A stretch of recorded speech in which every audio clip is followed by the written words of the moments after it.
Welcome back to part 2 of A Day in Our Shoes. Have any of you guys either held your kids back a year or tried to get them in early, and what made you make that decision? And how did it work out for you guys? Were you happy with the decision? And how it works out having like an older kid in the grade, like Olivia will be one of the older ones, or like Carter turns 5 essentially like 2 weeks before school starts. Like he's just now 5 and he'll be in kindergarten, so he's going to be literally one of the youngest ones. Well, I know one of my neighbors, her son was in my Braden. He is your Braden. He is my Braden. Her son was in my son's kindergarten class, and he is one of the older kids in the class. So he was bored. He was pretty bored, she told me. Because they went to like Goddard, and he was already kind of advanced too, but then being in kindergarten, they just kind of have to like meet where everybody is, and some kids didn't go to pre-K, some kids didn't go to anything. They just came straight from home, so they kind of just had to like get them all even. Get them all, so he was pretty bored. So I do know that is a possibility. I have heard that before, when they're drastically older. Yeah. And then they kind of like goof off a little because they're bored. They already know all the things. And then, so Carter, there is a preschool now at Madison's school, and it's 5 days a week. But we kept him at the preschool that we've been at since Madison was in preschool because we love it so much. I know all the teachers so well, and it's like a family there. So I was like, and because he had a speech delay and everything, he's out of it now, out of speech therapy. He's completed all of that. I was like, I don't want to do too much changing for him. So let's just keep him there. They're aware of everything. Keep him where he's comfortable. But a lot of the kids who are going to be in kindergarten with him go to the preschool at the school now. Like at Madison school, at the elementary school. So they're just going to move right up from preschool to kindergarten at the same school. And I've seen comments on Facebook, like people asking questions about what do you recommend with preschools and everything. And I've seen people say the school Carter goes to, like how much they love it and everything. But then they're like, but now my kid's at the preschool that is at Madison school, and it's 5 days a week. And they're like, there is a night and day difference. So now I'm questioning, should I have switched him? Should I have put him with the kids he'll be with at kindergarten? But I just didn't feel like that was the right move for him. Yeah. I was like, I feel like that was a huge jump, and he really is so much younger. I just feel like he needed the guidance of the teachers he's so comfortable with still. I don't know. Maybe it's more I needed it. Well, remember, some kids are going to come in with nothing. Yeah. No pre-K, no daycare, nothing. You know what Steve told me? Somebody told him this analogy, and I thought it was brilliant. When you pop a bag of popcorn, and you take it out, most of the kernels are all popped. But you don't know if one popped in the very beginning or if one popped at the very end. Never heard that. That's great. But they're all popped when you take it out. So they're all the same when they come out, but you don't know when one, whether it was the first to pop or the last to pop, but they're all the same at the end. I like that. I was like, that is brilliant. Somebody told him that, and he's been constantly saying it to me because I keep talking about Carter with kindergarten. So I'm trying to think about that. Good. Yeah. You still have time, but he's going to do good. I'll hold him back. No. I'm not going to. Not going to. I think he needs to be in something to help push him along, but Steve won't let you. No, Steve will not. And he's not, another way, he's not like a lot of boys, at least that he's around, are into sports or boy things like cars and mud and go outside and get dirty and run around and be crazy, Nerf guns, all this kind of like really boy stuff. He is not. He wants to go outside and draw with sidewalk chalk math problems, seriously, or the solar system. He just doesn't seem like a boy's boy, which I'm totally fine with. I just don't want that to leave him out of like little cliques in school or something. Find his people. So I just have to start a kindergarten math club. Yeah. And then we'll be good. That'd be perfect. Oh, you said something earlier. You're a mother baby nurse. Tell everybody what you do. Because I feel like it's not like a normal, like, what? No? I take care of moms Mom, and babies. babies. But I feel like you have like cute things, like newborn babies. I didn't even know the different levels of nurses. So. Yeah. So I work in the women's pavilion. So that is labor, delivery, mother, baby, and NICU. And we do like float. So I do have to go to labor and delivery sometimes, but I'm strictly there for the baby as the baby nurse when they're born. And we go to the NICU, but we don't take care of like the critical babies. We take care of the feeders and growers. And then I'm a mother baby nurse majority of the time. So yeah, I take care of the moms and their babies and in all sorts of different situations. So we have a lot of happy, we have some sad. Yeah. I just think it's crazy, and for any nurse, basically in general, but like you go there and you work your shift, which is like what you said, like you do 12. Yeah, 7 to 7:30, 12 and a half. How much different things can happen in that day, but then you come home to your own family and you can turn it off. Yeah. And be present there, and it doesn't stay with you. To me, that was like, I feel like the hospital is like a world of its own. Yeah. I am able to overall turn it off. I mean, sometimes we have sad things and it takes a little bit of time, but I have like 25 minutes to drive home and listen to music and decompress. Or, every once in a while, like, whoever else is working with me, we'll call each other on the way home and like talk for a couple minutes if something happened. But overall, I am able to go home and turn it off. I think that's awesome. I like that I can do that. I like not to have to think about work when I'm off of work. But I mean, there are definitely occasions where it doesn't happen that way. But I mean, overall, most of the time it is a good day. It is a happy day. And, I go home and then I come back and I see my same patients and then I discharge them. Or, I get new patients, whatever. But yeah. I couldn't do it. You could. There's no way. I feel like I carry everything with me.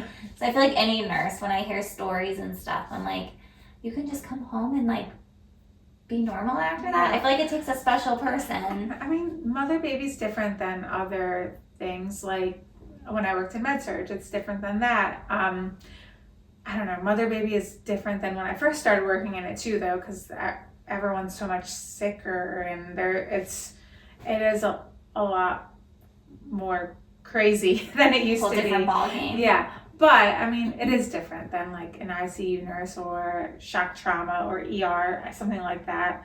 But, we have our things too. We do. But you get baby fever with those little babies? No. Really? I don't. At all? No. I mean, there are times where they're just so cuddly and there's so many things that I miss about babies. But, no. I honestly am afraid to ever get pregnant again with what I see. Oh, really? Yeah. Truly afraid? Yeah. I mean, I know you're not going to, but I just didn't know that. We cannot get pregnant anymore together as a couple. I know, yeah. I was going to say, I know you're not having more kids, for sure.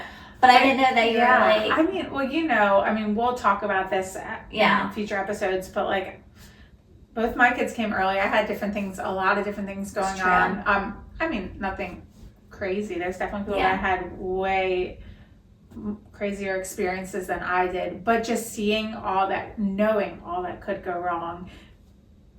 Yeah, no, I don't. Especially when you have like 2 healthy kids now. Yep. And also my body can't take it. I have a nice varicose vein. I have some spider veins that did get better. Olivia gave me spider veins. They did get better, but they're still a little bit there. And I just don't know what would come of those with another pregnancy. That's another episode to come. Yeah, I think that they would get worse and not fade. So I think that's a good thing to talk to, that I'm sure lots of moms, I know we both have a lot that we talk to each other about, like our bodies after pregnancy. But just in today's society, a lot of moms and how they feel about themselves. I mean, when you meet a mom and how much you know about her is like real, or how much she's had done and why, like, obviously it makes you feel good about yourself. Great. I'm a full advocate of do whatever makes you happy.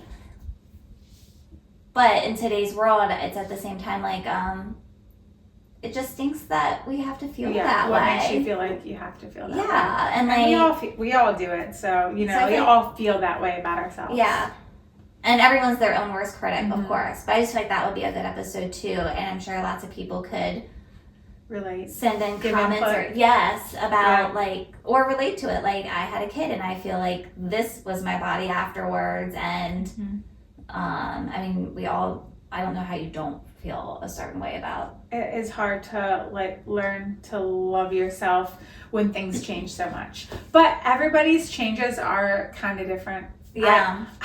It is weird, but I was actually heavier before I had my kids. So, I mean, I'm definitely in better shape now. Like, I'm gonna say because of the gym. I'm not in like the greatest shape. I'm not in wonderful shape or anything, but I go to the gym. So yeah, I'm in like decent, I guess. But just like, my body sat at a heavier weight before I had my kids than it does now. Like, my body's at a lower comfortable weight than it was. You're putting it so nicely. Comfortably. How's that a lower comfortable weight? I was at a heavier comfortable weight. You know how you just kind of hover at a weight? Like, you just kind of stay there. Before having kids, I was here, and now after I'm like here. Not anything crazy different. It's not like it was 100 pounds, but you know what I mean. So it is different. I mean, there are definitely changes about my body after having kids that I don't like, but it is funny because most people like hate that, you know, they're heavier, they can't get rid of these few pounds, or they have this like looser skin or whatever. You know, after having a C-section, we both had C-sections. We know what that's like. But everybody's is a little bit different, I think, like their experience. But yeah, like I said, I mean, I have these leg issues that I don't love. We'll have to talk about that and our birth experiences, because like you said, we both had C-sections. Our birth experiences, and you ended up like Brayden was in the NICU, and then just our first year of what it was like having your first child and how that was. I think that could be a good next episode. Yeah, episode 3. Yeah. First year of the first. Yeah. Because there's so many things that first year you experience, and I'm like, I did not know this. Nobody told me this. Yeah. Things even when I was pregnant, I was like, nobody told me that this happened when you're pregnant. I won't go into that kind of stuff because some of it's like, but just so many things. I was it's not in the baby books. No, no, and no one talks about it. Although I bought those baby books, but did I read them? No. Like, I what actually to expect did read one, and I highlighted and took notes. Oh. And then I handed it off to a friend. I bought it, but I didn't read it. I handed it off to a friend when she was pregnant, and I said I highlighted key areas. And you know, I am a But I never went back and used it. Yeah. Well, I am a mother-baby nurse, but when I had my son, I was not. I was a med-surg nurse, so I wasn't in like the same world I am now. I do know a lot more now, but at that point, I didn't. Like, he was 5 months old when I became a mother-baby nurse, so yeah. After you already had him. So was after. Did it help you with Olivia?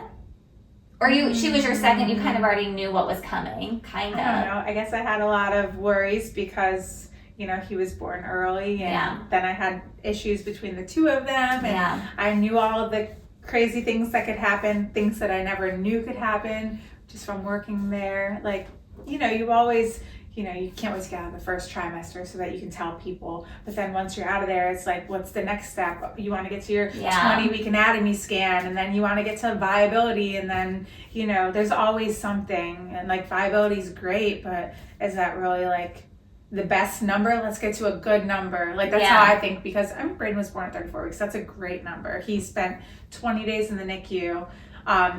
Would it have been great for him to be full term? It would have been, but 34 is a great number. But you know, once you hit viability, you're like, okay, let's get to 28. Then you just want to keep getting it better and better. So there's always something in the back of your mind, like, let's get here. And even if you do it once, like every single, I feel like birth story or pregnancy is all so different. So even if you do it once, the second time, like mine were polar opposites, complete. Like pregnancies, I didn't have any bad pregnancy at all. Like Madison was a little tougher towards the end, and a couple issues, but nothing bad. I never even threw up ever with either one. But the birth story is drastically different. So even though I went in I went in to have Carter, knowing in the back of my head how Madison's was, none of that helped me at all because his was so different. Yeah. In a better way, actually. Yeah.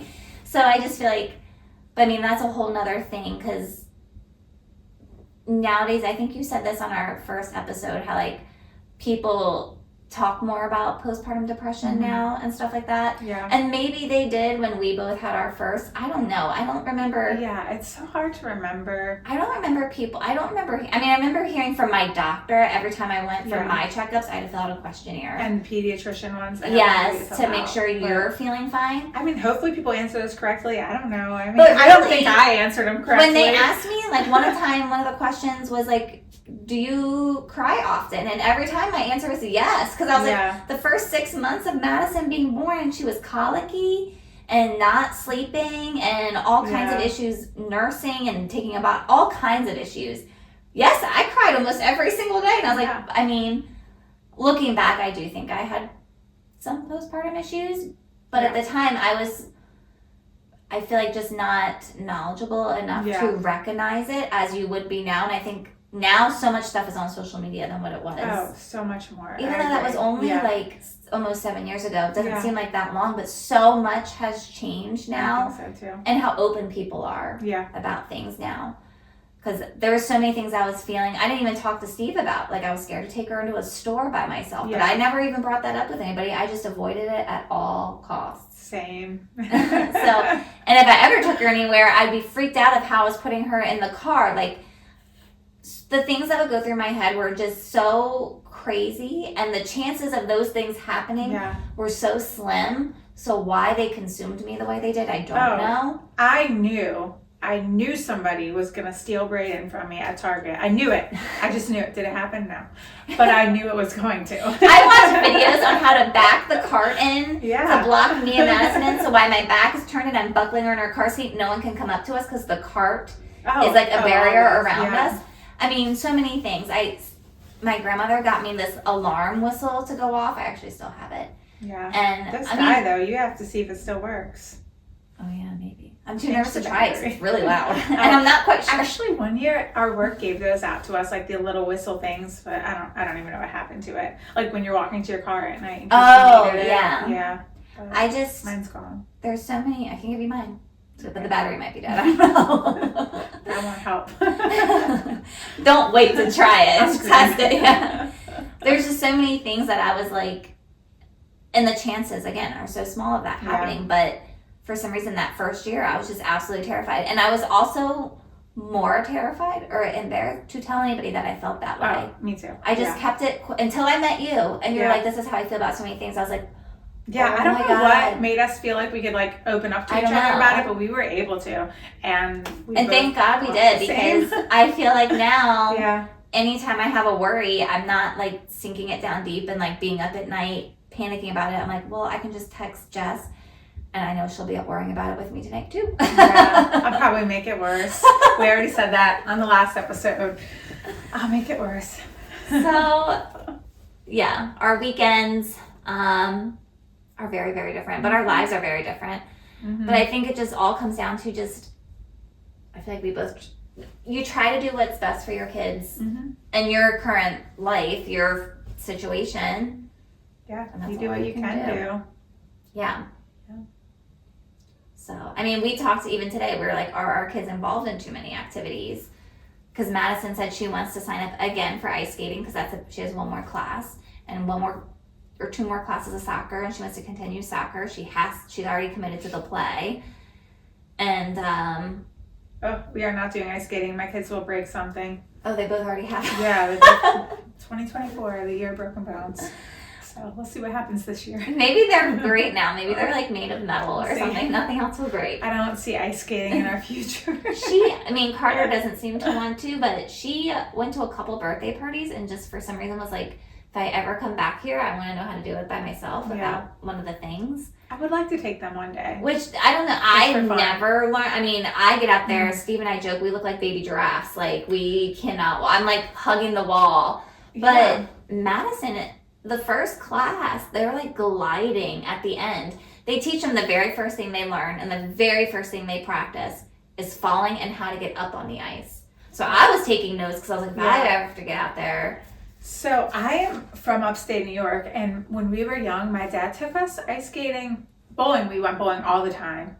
still not that great at it. But he took us ice skating, a decent amount too. But I am horrible. I am honestly still afraid, that I will break something. I can't move on the ice. And we've gone ice skating a decent amount of time, as kids. So I remember going actually where Madison takes lessons. I had a birthday party there, or growing up, Friday nights they'd play disco lights and music, and my parents ice skating in the dark with disco lights. I mean, not pitch black, oh my gosh. but I mean but it was so much fun. And I was in height, it was the thing to do. We all did it, and it was so much fun. But now I feel like I tell Steve, my legs feel like wet noodles. Is how that's also how I explain it. With roller skating, the disco lights. You can do roller skating? No, I'm not good at it, but in middle school and early high school. Didn't you go to skating? I never went roller skating. No, I went. That was a thing. That was a big thing, and they had the disco lights and everything. I did ice skating here at the same place she does. Okay. I did roller skating. Steve did roller skating too. I think he said maybe. I don't know. Because he's from the same area I grew up in. Okay, then that's why. Was the thing there. Okay, so I'm from this area, and we did the ice. I don't even know if there's a roller rink. It's a roller rink. Yeah. Is that what it's called? And I think that it's still around. I thought it closed down for a little bit, but I think that it's back. I don't know. I've not been in a long time, but I think it was more middle school days. Actually, the ice skating rink she's at, that plane crash or whatever that happened. Yeah. One of the coaches who was on the plane was a coach at her rink. Not her coach, but he did coach another kid's class the same time we were there. Sasha, right? That's what they called him, yeah. And so last week they had, it was so amazing, which is something we talked about maybe doing in the future. If there's some big event that really impacts communities, we can come on here and talk about it as parents or whatever. So we won't go into this is past, but I just thought as the ice skating rink or any place with kids, I just thought it was amazing how they handled it, because they have really little kids, younger than Madison, coming there, and kids don't always know how to talk about their feelings. Mm-hmm. If somebody they knew passed away or something, and that was such a tragic way to pass away. I didn't even know they were going to have anything there, and I didn't know whether we should tell Madison before we go about it. We didn't tell her until we got there and we saw everything. So they had a memorial set up for him, but they had I think I sent you pictures, emotional support dogs, and they sent it here to some rink in Boston and another rink, I guess where all the different ice skaters were from. They distributed emotional support dogs to all 3 ice rinks for the little kids who had their lessons on Saturday morning to come in, because they might not know how to talk to a grown-up about their feelings. They just might know that they feel very sad. But these dogs were incredible, and they can just come pet. You could lay on, huge Rottweilers, huge German Shepherds, kind of intimidating looking dogs, but the biggest babies, you could lay on top of them. And the people who brought them, there was each person, they were incredible, engaging with the kids and everything. And I just thought, whoever thought of that for kids dealing with a traumatic situation or loss, I just thought it was brilliant. Because at that age, you don't know how to communicate your feelings very well or how to talk about it, but you feel sad. And I just thought that was such a good way to deal with it for the kids at least. But yeah, I like that too.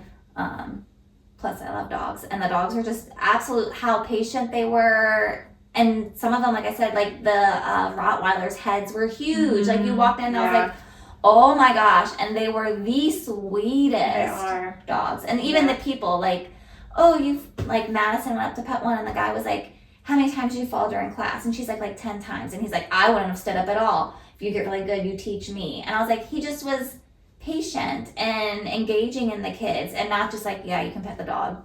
It's they know why they're there, and I just thought it was a great way to handle kids or whatever in that situation. But anyway. Yeah.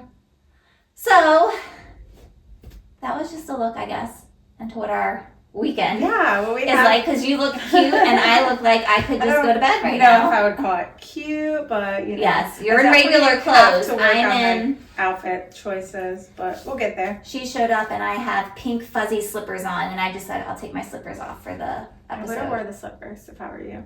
I'll wear them next time. Yeah. I don't know if they make my feet smell. Some. Sometimes your feet sweat in slippers, and sometimes no, mine are always ice cubes. They're always cold. Even in the summer, they're freezing. I wear flip-flops. I also cannot stand to be barefoot. Oh, I don't like to wear shoes.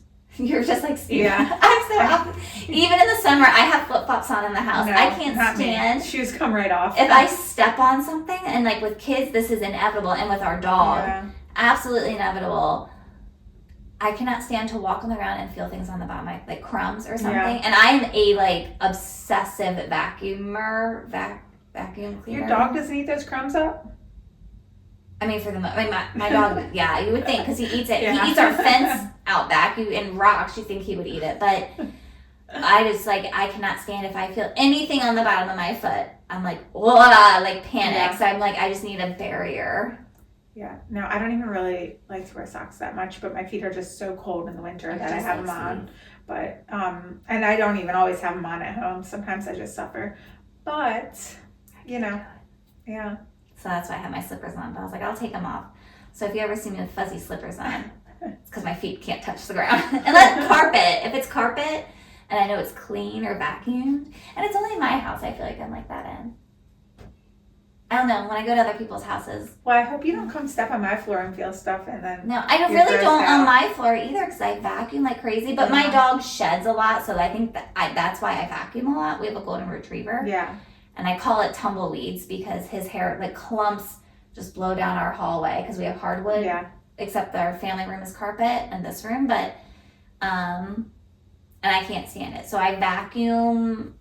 a lot. I mean, Carter will drop food on the floor and want to eat it off the floor. So I make sure the floors, like, I'm kind of like anal about cleaning the floors. So you think it wouldn't bother me as much? Random last question because I know we're talking a lot, but do you walk in grass in the summertime without shoes and stuff on?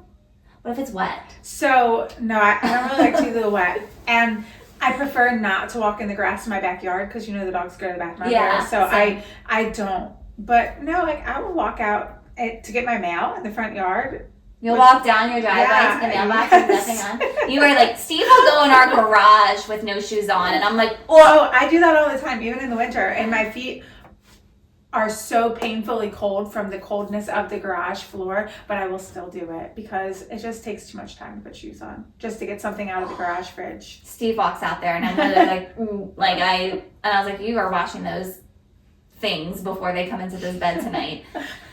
Because I think his feet are like permanently... I like to sweep my garage and stuff, but and I like to keep my garage nice and organized, but I guess I don't like wash the floor in there ever, so I guess I should think about that. I do like the feeling of sand, like the beach on my feet. Is that weird? Yeah. No, that's not weird. I like that. I like the sand. The thought of that right now seems really relaxing. I like the sand, but I hate like when your feet get wet and then the sand is on it. Sticks to it. Yeah. Dry sand is alright. Sand in your bed is like the worst. Mm-hmm. I don't know why I'm talking about that right now. But, all of that stemming from like I had pink slippers on when you came here today, and I was like, I promise I won't wear them for the episode. So yes, our days look drastically different, and it's just a regular Saturday. But how my Saturday routine is exactly the same every Saturday while the kids are until summertime. We have our Saturday morning activities. And like I was gonna say earlier, we were just talking today, do we put them in too many things? But they want to do them. Madison, we had to limit her. She wanted to do 5 different things, and we said 3 max, and only 1 can be on a school night because it's just too much. And you have homework and everything. And yeah, I think that's how Olivia's gonna be, but Brayden is not like that. I'm like, hey bud, let's sign up for something. That's how Carter is. I'm like, let me put you in something. He'll do it, and he doesn't complain, and he goes and he has fun, but he doesn't ask me to do anything. Yeah. He sees Madison doing it all, and he's not like, oh, I want to do what Maddie does. He saw her do gymnastics. She did it for a few years. Begged to do it. So the class, that's why I had him do it at the gym, and but it wasn't like a mommy and me. He went and did it by himself. And he did it, and he had fun. But when I said, do you want to do this again or try the sports class at the gym? Sports. He's like, I'm done with gymnastics. Got my fill. I'm good. Hey, try it all out. See what he likes. So I was like, you just need some way to get your energy out. Maybe temper those tantrums some because you're too tired. I don't know. But, so that's what our Saturdays are like. But I'm glad you went out to lunch because you don't. Yeah. Oh, that was another thing. Because you also don't have to work for 2 weeks randomly. Yeah, well, I took some time off. Yeah, You can enjoy some time. Yeah, Yeah, and you know what? It's perfect timing because we're supposed to get snow soon, Next so I don't week. have to worry about getting stuck at work because That's another thing. that happened to me. I think it was 2015, and it was I remember a traumatic experience for me. So, to have to do that like with kids now, I don't want to. that was one of the first things you told me it was when COVID happened, and you told me how during that time you did get stuck at work. Yeah, we were mandated to stay, and it was really hard for me. So I feel like I'd cry. So I'm actually happy to be off next week. I was actually thinking about maybe going back a little sooner because To work? because the kids. I'm just home with the kids all day. Well, also your first week, Braden was home the whole sick, time. so I'm like, maybe I should go back to work. But yeah, no, I'm gonna stay. I think you should enjoy it. No, I think go to a couple lunches and stuff like that. Like get back into the gym because I kind of haven't been able to go because the kids have been sick. So and that is something you really enjoy. Yeah. I will say too, us doing this podcast is, I just realized, the only time you and I have been together with no kids. Yeah, I know. I was thinking We've about never that. had a time. We've never gone out to eat. Like the guys, our husbands have played golf. Yeah. And done other activities together. Maybe just golf. A few times, I'm not sure. Even we went to Disney together, and they had a morning. They went and played golf. They golf and stuff. And we have never done We've anything. Never gone out to lunch. I think we went to lunch once with Olivia, right? Oh, we did, Yeah. but we had Olivia with us. was with us. So. Although she was so little, it was like yeah, nothing, but still. So one time, but still with the kids. So we never. But I was thinking how like it is so nice because we don't really get to spend a ton of time together, and we'll go weeks or longer without talking. But it's nice because when we do, like something happens and we message each other, it's like we never miss. Never stop. Yeah. So See, that is the type of friendship. Yes, that's what you need these days. Yeah. This is, as a busy parent and a busy mom, the last thing we need is more work. Yeah. Like if there's any relationship in my life besides like my husband and my kids that requires me to have like maintenance on or work for, I'm like, I just don't have the time for it. And you might text me and I might not reply for a few days. That happens. I used to hate when people did it to me. I do it all of the time now. I do it more now than I ever used to. I get a message like waiting for Madison to come out of school, and then she comes out, and I'm like, I'll reply later. And it's like 2 weeks later, I'm like, I never heard from them because I never text them back. Yeah. And I'm the worst, and I feel terrible. It's not because I don't like you. I'm just busy.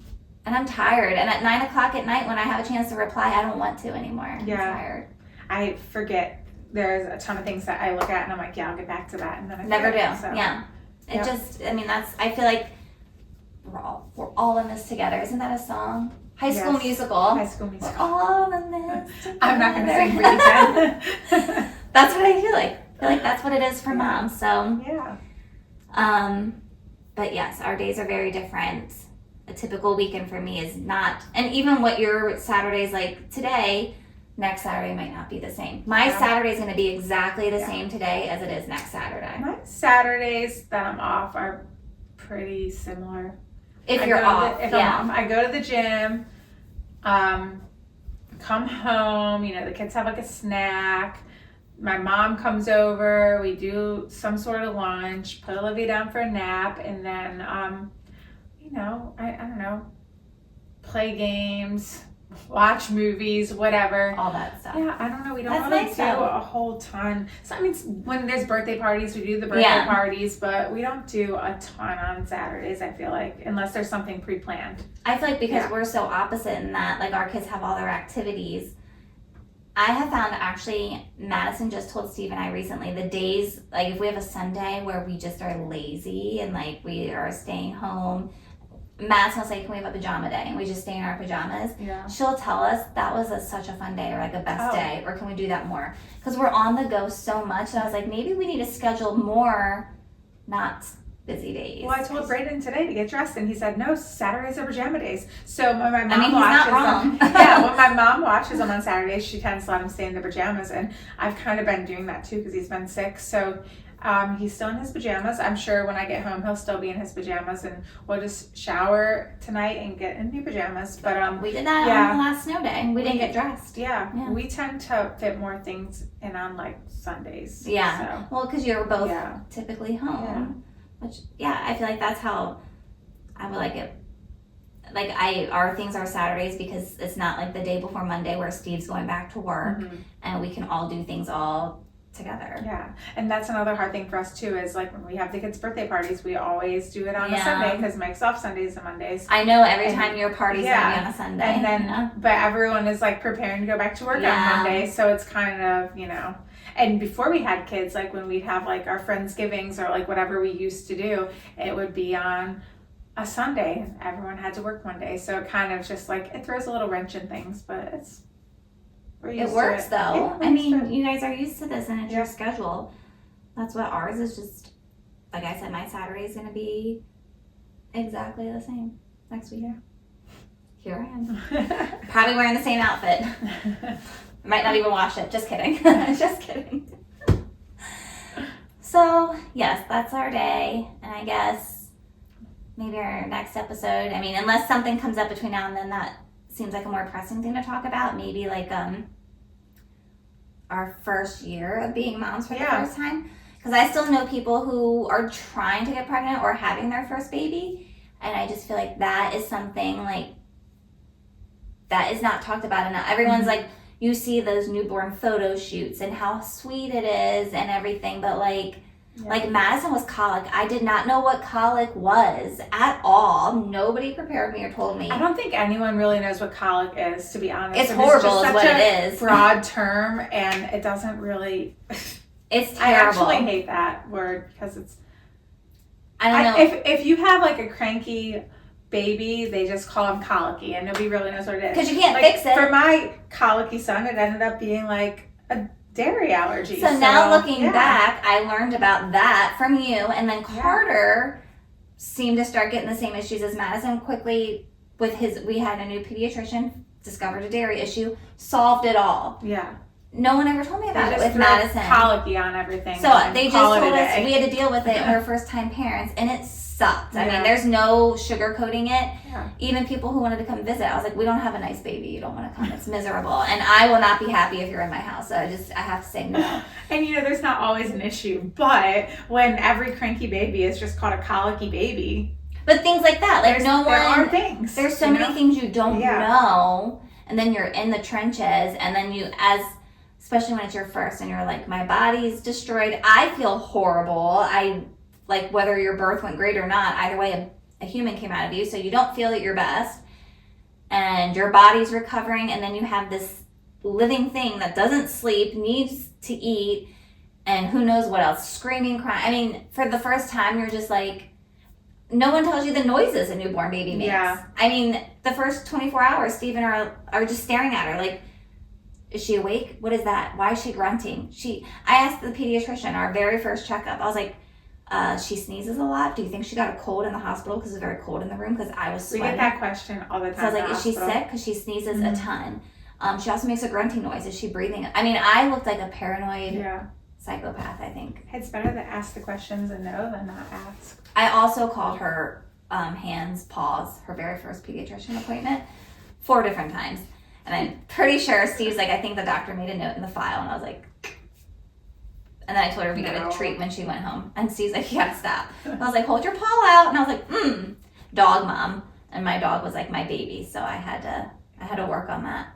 But yeah, I called her hands, paws at her first doctor's appointment ever. And then told her she could have a treat.